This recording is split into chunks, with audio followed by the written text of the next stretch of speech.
Just a quick note for all animation videos that you're going to be watching is that the software that captures the video actually captures at a frame rate of 10 frames per second.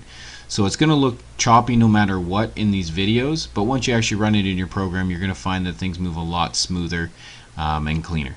Thanks for listening. In this video, we're going to work on manipulating our animation in various ways. Now, we saw in the previous video that you could quickly set it to run the opposite direction just by calling the flip horizontally functionality. But that's only one piece of the puzzle. We can do a lot of other things. So we could do things like flipping it vertically, we can rotate it, we can rotate to a specific angle, we can set whether it's visible or not even. So for example, let's rotate it. You know what, let's do the rotate inside of our update so it'll actually rotate continuously. So what I'm going to do is I'm going to say Walker image dot rotate, and I'm going to rotate it by 5 degrees. Oops. So every update is going to rotate by 5 degrees. That's actually probably fast. So let's just do it by 1 degree. And we run our program, and you can see it slowly running up and down.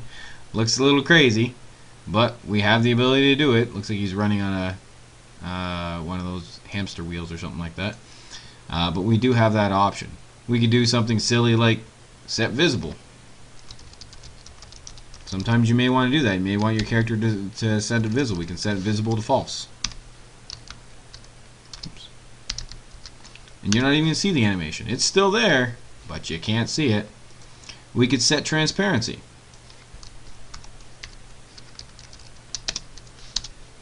Oops. We could set it to say 0.5 F, and that will set it to half transparent. Now we run it, and we get a transparent Running Man. Depending on your purposes, you could use that for quite a few different things. Now you can do this at any point in your update. You could do it inside of your load content. Now remember, if you're doing it inside of your update, say for example here, this is literally happening 60 times per second, which is useless. It's saying every update set it to 0.5, set it to 0.5, set it to 0.5, set it to 0.5. So if you're going to do it inside of update, make sure it's in some kind of if statement that says only do it under certain conditions, such as like a key press or something like that. The second thing that I wanted to show you is at the bottom here, inside of this code, I've bound the space key using input, which we're going to learn in a later topic. Just realize that I'm saying when I hit the space key, we're going to stop the animation. So we're going to run our program, and basically if I hit space, it stops the animation immediately. So that may be useful, maybe not on a key press, but let's say for example you're playing a game and character's in the middle of an animation but then gets shot or gets punched or something like that. You may want to stop the current animation and go into say a death or falling animation or something along those lines. So you do have quite a bit of control over the individual animations themselves. So when to start, when to stop, how many times it's going to animate, all this stuff you have complete control over. Now the one thing I haven't talked about yet is speed. So let me get rid of this flip horizontally so it's still running to the right. Now let's run this one more time. And what you see is running at a pretty quick pace.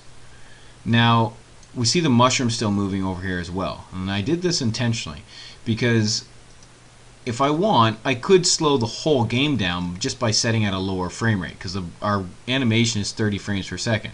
So if our game runs at 60 frames per second, our animation is going to take a half a second. Sorry, it doesn't run at 30 frames per second. It is 30 frames. So it's going to take a half a second. If I want to slow this down to say 30 frames per second, so our game is now going to physically run at 30 frames per second, and the animation is 30 frames, that means it's going to take a full second to get through the animation. Now watch how things change. He's moving a lot slower, but so is the mushroom. So yes, I achieved my successful slowdown option by moving him slower, but as a caveat, as collateral damage basically, the mushroom is also moving slower. I didn't just slow him down, I slowed down the entire game. That would go for timers, that would go for everything. The entire game would get slowed down, and that's probably not what you want. Maybe it is, maybe you're creating a time warp option in your video game, but most likely that is not what you're looking for. So in order to achieve the results we're looking for, let's put this back to 60, we need to modify the animation itself. And that's what this last parameter does of our creating of our special sprite sheet, our animation sprite sheet. This last parameter is just a number that says how many times should each frame stay on the screen? How many updates should each frame stay on the screen? So if we set it to 1, each frame is only going to be on the screen for exactly 1 update. If I set that to 2, that means each frame is going to be on the screen for 2 updates. So an animation that previously took 1 second now takes 2 seconds. If I set it to 3, then it takes 3. It's on the screen for 3 frames. So let's go take a look at this. So if I set that to 2, we should get the same speed. Our mushroom still moves at the same old pace of, I believe, 0.5.